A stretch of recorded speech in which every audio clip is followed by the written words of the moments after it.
증권 시장이 문을 여는 순간 다 폭락할 것이 분명했기 때문에 빈, 파리, 런던 등의 증권 시장이 연달아 이제 폐쇄됐습니다. 전쟁을 통해서 이제 서로 분리되면서 이상한 형국으로 이제 바뀌게 됩니다. 그래서 역사적으로 보면 항상 전쟁이라는 것은 뭐 시작은 쉽지만 끝내기가 이제 어렵고 네. 그것보다 더 어려운 것은 전쟁 이전의 상태로 돌아가는 것은 훨씬 어렵습니다. 맞아요. 지난 시간에 1차 세계대전이 시작이 되면서 첫 번째 세계화가 막을 내렸다. 여기까지 우리가 이야기를 들었어요. 그렇습니다. 지금도 뭐 러시아, 우크라이나 전쟁을 하고 있죠. 네. 이렇게 전쟁은 많은 것을 이제 정상 상황에서 벗어나게 합니다. 그러니까 이전까지 상상할 수 없던 일들이 당장 현실로 만들어 주게 주는 것이 이제 전쟁이죠. 네. 그러니까 1차 세계대전 같은 경우 보면 이제 경제적으로 각 국가들은 긴밀하게 연결돼 있었고요. 그다음에 각 국가에 그때는 이제 왕국들이 많았죠. 제국들이 많았으니까 이 왕실들은 핏줄로도 다 연결돼 있었어요. 그러다 보니까 유럽의 국가들이 그렇게 큰 전쟁을 일으키고 4년 동안 죽어라 서로를 이제 파멸에 몰아넣는 그런 일이 벌어질 거라고 생각하는 사람은 사실 그 당시에 거의 없었습니다. 그러면 저희가 본격적으로 이야기를 좀 나눠볼게요. 1차 세계대전 언제 시작이 됐죠? 1차 세계대전은 1914년 7월 28일 날 이제 시작이 됐습니다. 전쟁이 터졌다라는 소식이 알려지면서 이 전쟁으로 인한 영향은 이제 실물 경제보다는 먼저 증권 시장에 먼저 영향을 미쳤습니다. 증권 시장이 문을 여는 순간 다 폭락할 것이 분명했기 때문에 몬트리올, 뭐 토론토, 마드리드를 시작으로 해가지고 뭐 빈, 파리, 런던 등의 증권 시장이 연달아 이제 폐쇄됐습니다. 그러니까 누가 봐도 네. 다들 이제 그 주식을 다 팔려고만 할 것이 명확했기 때문인 거죠. 그렇죠. 전쟁이니까. 예, 그래서 대폭락이 벌어지는 혼란을 막기 위해서 이렇게 했던 것이고 최근에 이제 우크라이나 러시아 전쟁에서 볼 수 있듯이 금융시장은 항상 제일 빠르게 이제 반응을 하죠. 네. 그래서 이제 유럽의 증권 시장들이 줄줄이 문을 닫고 있다라는 소식이 이제 미국으로 바다 건너서 전해지자 미국은 상당히 곤혹스러운 상황에 처하게 됩니다. 아니 그런데 전쟁은 유럽에서 났잖아요. 네. 근데 왜 미국이 곤혹을 겪나요? 그러니까 주요 국가마다 이제 증권 시장이 다 폐쇄된 상황에서 미국만 문을 딱 열었다라고 생각하면 이제 미국에서 주식을 다 매각을 하고 그다음 전쟁을 치러야 되니까 돈이 많이 필요하겠죠. 네. 그러니까 그 대금을 다 금으로 바꿔가지고 유럽으로 가져가려고 할 게 너무나 뻔했던 거죠. 근데 이렇게 한꺼번에 돈이 빠져나가면 금융시장이 이제 대혼란을 겪는 거는 뭐 예나 지금이나 똑같은 상황 아니겠습니까? 네네. 그러면 미국에서 주식을 매각을 하려면 네. 그동안에 샀단 얘기잖아요. 그렇죠. 그럼 당시에도 지금처럼 외국인들이 미국 증시를 좀 많이 사고 투자를 했었나 봐요? 그렇습니다. 우리가 이제 100년 전 이야기다 그러면 되게 옛날 이야기라고 생각하는데 네. 이 당시 세계화는 상당히 놀라운 수준이었어요. 그러니까 당시 이제 유럽 사람들이겠죠. 주로 외국인이 보유하고 있던 미국 내 자산의 가치는 미국 전체 GDP 한 5% 오. 정도 수준이었고 그다음에 이제 뭐 당시 제일 각광받는 산업이었던 뭐 철강 같은 주요 산업 분야 같은 경우는 20에서 30%가 외국인 소유였어요. 그러니까 이제 19세기 후반서부터 이제 유럽에서 대규모 투자가 이제 미국으로 집중되었고 이게 이제 미국의 급속한 성장과 변화를 이제 가능하게 해줬던 것이죠. 야, 정말 뭐 남의 일이 아니라 미국에도 발등에 불이 떨어진 건데 네. 그럼 미국은 어떻게 했나요? 일단 뉴욕 증권거래소를 문을 열까 말까 망설이다가 일단 문을 열지 못했습니다. 그래서 상황이 일정 부분 좀 정리될 때까지 폐쇄를 했던 거죠. 그리고 이제 은행에서 이제 달러와 금을 바꿔서 이제 교환해주는 어떤 네. 이런 것도 중단을 했습니다. 왜냐하면 이제 금이 유럽으로 대거 빠져나가는 것을 이제 막기 위한 조치였던 거죠. 그러다 보니까 예전에 여러 번 말씀드렸지만 이제 금 본위 시대라고 그랬잖아요. 네. 금을 중심으로 긴밀하게 서로 연결돼 있던 세계였는데 이게 전쟁을 통해서 이제 서로 분리되면서 이상한 형국으로 바뀌게 됩니다. 그럼 아무래도 국가 간에 이루어졌던 무역도 교역량이 줄 수밖에 없었겠네요. 그렇습니다. 그러니까 지금도 이제 많은 국가들이 러시아에 대해서 이제 금융 및 이제 경제 제재를 이제 취하고 있죠. 네. 그러니까 상대가 전쟁을 이제 계속하지 못하게 하려면 무역을 마비시키는 것이 효과적입니다. 1차 세계대전 때도 똑같았어요. 그래서 전쟁이 시작하자마자 영국 해군은 독일을 이제 바다에서 봉쇄를 해버렸습니다. 그리고 이제 노르웨이 같은 나라들은 이제 중립국을 선언했는데 네. 이 중립국으로 향하던 배들도 몽땅 다 바다에서 데리고 이제 영국 항구로 이제 정박하도록 강요를 했던 거죠. 물건들을 다 검사를 해서 혹시라도 독일로 갈 법한 물건들은 모두 압수를 했습니다. 그러다 보니까 이제 1차 세계대전 이전까지 상당한 규모를 자랑하던 독일의 무역 선단들은 뭐 브레멘, 함부르크 등 독일 항구에 그냥 갇혀서 옴짝달싹 못하는 신세가 됐던 거죠. 그럼 이쯤 되면 독일도 가만히 있진 않았을 것 같거든요. 그렇죠. 일방적으로 당하기보다는 또 보복을 하는 건 네. 뭐 예나 지금이나 똑같은 거죠. 독일은 이제 영국으로 향하는 선박을 무차별적으로 공격해서 다 침몰시키겠다라고 이제 발표를 했습니다. 이 공업이 발달한 섬나라였던 영국 특성상 이제 식량을 비롯한 각종 원자재 이런 것들이 대부분 배로 이제 수입되는 상황을 이제 노렸던 거죠. 그러다 보니까 이제 독일이 이렇게 발표를 하자마자 첫 번째로 폭등한 거는 보험료입니다. 네, 그러다 보니 영국으로 향하는 배들은 이 엄청난 보험료를 감당하고는 도저히 수지 타산이 안 맞으니까 아예 운항을 꺼리게 되는 거죠. 진짜 무시무시한데 영국은 그럼 여기에 또 어떻게 대응을 했어요? 영국은 이제 폭등한 보험료를 뭐 국가가 억지로 내려라 이렇게 하는 게 아니고 국가가 그 보험료를 대신 납부해주는 방식으로 이제 배들이 계속 운항할 수 있도록 해줬습니다. 네. 그래서 양측 모두 이제 대서양을 중심으로 한 이 바다에서 상대의 무역을 축소, 봉쇄하려고 했지만 아무래도 이제 해군이 강한 영국이 유리했습니다.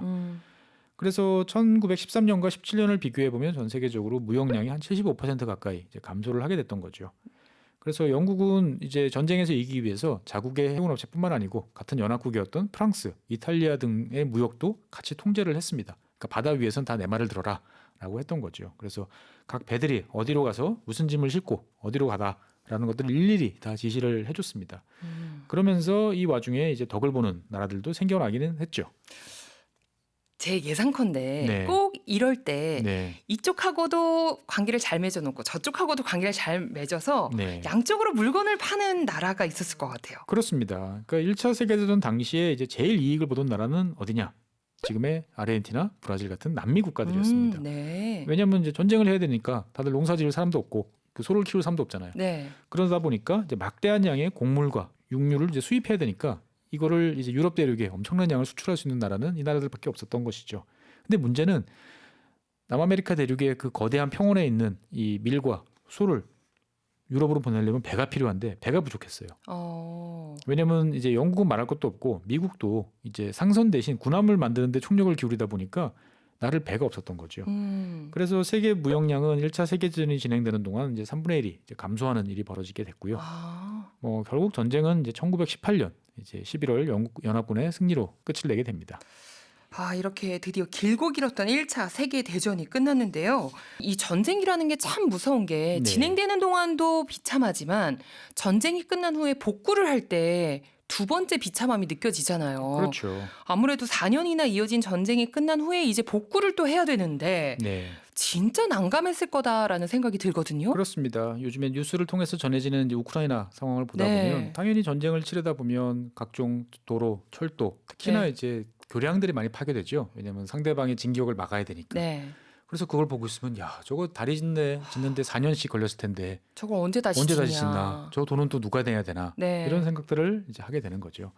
그래서 역사적으로 보면 항상 전쟁이라는 것은 뭐 시작은 쉽지만 끝내기가 이제 어렵고 네. 그것보다 더 어려운 것은 전쟁 이전의 상태로 돌아가는 것은 훨씬 어렵습니다. 맞아요. 왜냐하면 이제 많은 것이 파괴되고 변화했기 때문입니다. 그래서 보통 보면 이렇게 전쟁을 치르면 돈이 한두 푼 들어가는 게 아니고 큰 희생을 치러야 되기 때문에 전쟁에서 승리한 국가들은 예전에는 이제 패배한 국가들로부터 주로 땅을 뺏었죠. 많은 네. 영토를 뺏어서 이제 보상을 이제 받고 그 다음에 전쟁을 치르느라 이제 빈털터리가 당연히 이제 금고가 텅 비었을 테니까 이거를 또 보상금을 따로 받아가지고 채워넣기를 이제 많이 했던 거죠. 근데 이제 1차 세계대전에서도 사실 이런 것들은 비슷했어요. 독일 같은 이제 전쟁에서 진 나라들이 갖고 있던 땅을 이제 최대한 많이 가져가기를 이제 바랬던 거죠. 배상금처럼. 그렇죠. 근데 여기에 이제 민족주의라는 새로운 이념이 이제 그 부상을 하면서 이 유럽 대륙의 문제를 더욱 복잡하게 만들었습니다. 민족주의가 왜요? 이 민족주의라는 것들을 가만 생각을 해보면 이제 우리 민족끼리라는 생각이 되게 강하잖아요. 좀 다른 나라에 대해서는 배타적이긴 그렇죠. 하죠. 그러니까 기본적으로 외국에 대한 이제 배타적 입장을 이제 취하게 되는 거고 그러다 보니까 외국 사람들이 우리나라에 와서 무슨 공장을 짓는다, 투자를 한다, 여러 가지 활동을 한다 이런 것에 대해서 좋게 안 보죠. 네. 그러다 보니 이제 이런 민족주의 감성이 강해지면 강해질수록 이제 자본, 돈이 이제 이 나라 저 나라를 움직이는 국제적 이동이나 투자 이런 건 쉽지 않고요. 여기서 조금 더 나가면 이제 외국으로부터의 물건을 수입하는 것도 쉽지 않았었습니다. 그러다 보니까 이제 외국인들이 뭔가 우리나라에 와서 하는 모든 활동들 같은 경우는 의심의 대상이 되고 네. 또 통제해야 될 대상으로 바뀌게 되는 거죠. 네. 여기에 더해서 사실 1차 세계대전이 끝나고 난 다음에 유럽 대륙을 더 힘들게 했던 것들은 새로 독립한 많은 나라들이 있었다는 것이죠. 이게 많은 국가들이 독립을 하게 되면서 무역을 더 곤란하게 만들었습니다. 야, 이것도 궁금하다. 독립하고 무역은 무슨 상관관계인가요? 우리가 역사책에 보면 1차 세계대전 이전까지는 이제 지금의 오스트리아, 헝가리 쪽 발칸반도를 묶어서 오스트리아, 헝가리 제국 네. 이렇게 이야기를 부릅니다. 그래서 지금의 오스트리아, 헝가리뿐만 아니고 이제 체코, 루마니아, 뭐 불가리아, 크로아티아 이 지역이 다 이제 하나의 제국의 영토였죠. 근데 지금 말씀드렸던 뭐 체코, 루마니아, 불가리아, 크로아티아 이런 식으로 다 독립을 하게 되니까 이 국가들은 나라를 운영해야 될 세금을 걷어야 되잖아요. 네. 그러면 제일 세금 걷는 쉬운 방법이 국경에서 물건이 들어올 때마다 관세를 부과하는 아하. 방법이에요. 그러다 보니까 이제 이동할 때마다 관세를 또 내야 되고 이 품목에 대해서 또 검사를 받아야 되고 그러다 보니 이제 많은 통제와 비용이 이제 늘어나게 됩니다. 그러니까 이제 예전에도 뭐 말씀드렸다시피 이제 관세 동맹 이런 걸 통해서 서로가 이제 협조를 해야 이런 문제를 해결할 수 있는데 이제 다들 신생 독립국이다 보니까 급한 거죠, 상황이. 그러다 보니 협조와 양보보다는 자기의 이익을 최대화하기에 노력을 했던 것이었고요. 일단은 세금을 걷자 했군요. 그렇죠. 그러다 보니까 전쟁이 끝났지만 세계 무역은 이제 심각한 침체 국면에 접어들게 됐습니다. 그래서 전쟁이 1918년에 끝났는데 한 6년이 지나서야 전쟁 전 상태로 이제 겨우 회복이 될 수 있었지만 이제 금융이라든지 투자 같이 이제 우리가 서로 국가 간에 잘 연결돼 있다라고 했던 상호 연결성은 심각하게 위축이 되었고요. 각국 정부는 이제 이런 상황이 되다 보니까 외국에서 뭐 투자를 받는 것보다 자국의 산업과 기업을 보호하라는 압력을 많이 받게 됩니다. 각각의 정부들은 정말 심각하게 받아들였을 것 같아요. 이걸 어떻게 벗어나지? 어떤 방법으로 자국의 산업과 기업을 보호하려고 했나요? 일단 제일 쉬운 방법은 물건을 많이 안 사오면 되는 방법이 제일 쉽게 떠오르는 거죠. 수입을 어렵게 하면 좋습니다. 그래서 관세 인상이 이제 경쟁적으로 이제 진행이 됐던 거죠. 그래서 국가별로 많이 다르지만 이제 이전보다 관세율이 한 30% 이상 오르고요. 그다음에 그 이전까지는 관세를 부과하지 않았던 품목에 대해서도 이제 관세를 물리면서 국제 무역은 더 축소되는 경향을 이제 띠게 됩니다. 근데 언뜻 드는 생각이요. 관세가 상승을 하더라도 이렇게 운송비 같은 걸 줄이면 무역은 계속 유지가 될 수 있지 않을까 싶은데요. 그렇습니다. 그러니까 이게 제가 20세기 초반 이야기를 말씀드리고 있는데 100년 후인 지금도 사실 비슷한 모습이 벌어지고 있죠. 국제적으로 이제 공급망이 흔들리면서 운송 비용과 시간이 많이 걸리잖아요. 우리가 네. 예전에는 주문하면 다음 날 미국에서 주문해도 왔는데 이제는 언제 올지 알 수가 없는 경우들이 많은 것처럼 상황이 이제 자꾸 변하고 있는데 20세기 초반도 이제 비슷했던 거죠. 그러니까 1885년부터 1914년까지 물건 1톤을 대서양을 건너 움직이는데 소요되는 비용은 60% 이상 이제 감소를 했는데 1차 세계대전이 끝나고 난 다음에는 이런 추세가 이제 멈췄어요. 그러다 보니까 이제 운송 비용은 그대로인데 관세가 이제 올라가다 보니까 그대로 물건값이 올라가는. 그래서 수입 물가가 올라가다 보니까 사람들이 굳이 수입해야 되느냐 네. 이런 생각을 하게 되면서 무역이 축소되는 상황을 맞이하게 됐던 거죠. 아무래도 이렇게 교역이 축소가 되고 정부 입장에서 자국의 기업이나 산업을 보호하려고 노력을 했다면 해외 투자도 자연스럽게 줄었겠어요. 그렇습니다. 그러니까 1차 세계대전 이전에 전 세계적으로 보면은 이제 전 세계 GDP의 한 18%는 이제 자국민이 아닌 외국인이 소유를 하고 있었는데 꼭 이런 외국 투자 그러면 우리는 자꾸 이제 기업이나 은행들이 네. 한다고 생각을 하는데 당시에 이제 뭐 프랑스를 비롯한 여러 나라들은 중산층들도 다른 나라의 국채, 채권에 투자를 많이 하고 있었어요. 와, 신기하다. 예, 신기하죠. 네. 근데 이제 전쟁으로 이러한 추세가 이제 중단이 이제 돼버리고 그러다 보니까 1930년대쯤 되니까 이제 세계 GDP의 한 8% 정도 수준으로 외국인들이 차지하는 비중은 감소하게 됩니다. 그리고 이제 각 국가들이 경쟁적으로 이제 자국 산업을 위해서 장벽을 쌓아 올리다 보니까 기업의 효율성은 낮아지는 문제점들이 벌어집니다. 이것도 또 물음표가 뜨네요. 예. 국가들이 각자 장벽을 쌓아 올리는 거하고 또 기업의 효율성 낮아지는 거하고는 어떤 연관이 있어요? 그러니까 가령 이를테면 미국의 포드 자동차 네. 이런 회사들은 이제 20세기 초반부터 유럽에 공장을 갖고 있었어요. 근데 과거와 달리 1920년대가 되니까 이제 국가별로 공장을 지어야 되는 상황이 됐던 거예요. 그러니까 왜냐하면 이제 부품이나 완제품이 이제 국경을 넘는 순간 관세를 이제 내야 되다 보니까 비싸지죠. 예, 그러니까 예전에는 이를테면 유럽 전체에서 교통과 물류가 편한 곳에 대규모 공장을 지어서 거기서 여러 나라 팔면 됐는데 이제는 공장을 쪼개서 국가별로 만들어야만 그나마 이제 수익을 올릴 수 있는 상황이 됐던 거죠. 마치 팬데믹 이후에 네. 각자 나라들이 우리가 자국에서 뭔가를 만들어내야지 했던 거하고 느낌도 비슷하기도 하네요. 그렇습니다. 근데 그러다 보면 아무래도 효율성은 낮아지고 비용이 높아질 수밖에 없었을 것 같은데요. 그렇죠. 그러니까 비효율적인 건 다 알았지만 그거는 기업의 일이고 네. 우리는 나라의 입장에서는 이익이 더 중요해라고 생각을 했던 거죠. 그래서 예를 들어 보면 당시 이제 미국 자동차 업계는 옆 나라인 캐나다하고 잘 이제 협상을 해서 이제 대영 제국 그 당시 이제 영국이 식민지로 갖고 있던 나라들한테는 이제 캐나다가 영연방 국가였으니까 네. 무관세로 수출할 수 있는 권리를 이제 얻어내게 됐습니다. 그런데 문제는 뭐냐면 캐나다 정부는 정작 이 캐나다 안에서 만들어지는 미국산 자동차에 대해서 부품을 일정 비율 이상은 꼭 캐나다산을 써라라고 했던 거죠. 네. 그러다 보니까 좋은 돌파구를 마련해도 활용할 수가 없었습니다.